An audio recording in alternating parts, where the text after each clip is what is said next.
DJ Sports.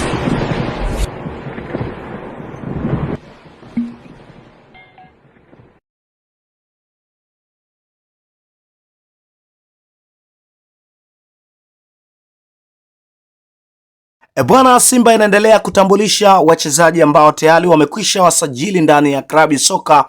ya Simba, ambapo tumeweza kushuhudia mengi katika wiki hili, lakini kubwa zaidi ni kuhusiana na mchezaji ambaye aliweza kutambulishwa so far ndani ya klabu ya wekundu wa Msimbazi Simba. Pana shaka tumeweza kuona kwamba mchezaji huyo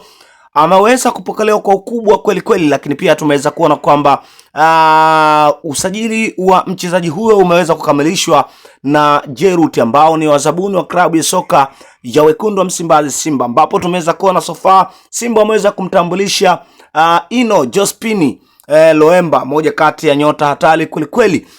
Lakini kupitia mzabuni wa klabu ya soka Simba, Jeruti ameweza kuzungumza mengi zaidi kuhusiana na usajili ambao so far akiwa anaendelea nao ili kuhakikisha analeta furaha kwa mashabiki wa klabu ya wekundu wa Msimbazi Simba. Bila shaka tuliweza kushuhudia mengi zaidi ambayo yalikuwa yakiendelea, lakini katika ahadi kubwa ya Jeruti kuhakikisha anamleta Faisal Salum ndani ya klabu ya soka ya wekundu wa Msimbazi Simba, hasa mara baada ya kuweza kuweka wazi ya kwamba anahitaji kumleta mchezaji ambayo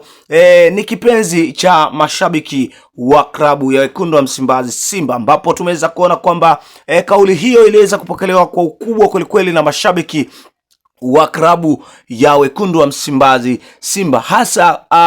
lengo kubwa na kutaka kuona Jeruti atakwenda kuhakikisha na kumleta mchezaji pendwa ndani ya klabu ya wekundu wa Msimbazi Simba kupitia mashabiki wake, ambapo tumeweza kushuhudia komenti nyingi kwelikweli ambazo zilizokuwa zikiendelea kutoka kwa mashabiki wa klabu ya soka ya Simba wakiwa wanamhitaji Faisal Salum. Lakini bila shaka tumeweza kuona kwamba awali Simba Sports Club walikwenda kufanya mazungumzo na klabu ya soka ya Azam, lakini dili lilishindikana, na hivyo tuliweza kuona kwamba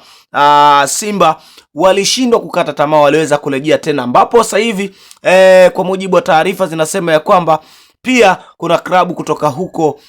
Arabuni, moja kati ya klabu kubwa kwelikweli, nayo imewasilisha ofa na kumtaka saini ya Faisal Salum, ambapo so far Simba wanakutana na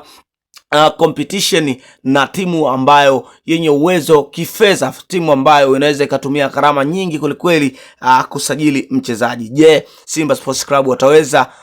kupata saini ya nyota huyo, au wewe unaonaje kuhusiana na hili ambalo linaendelea hapa? Sehemu yako ya comment ndio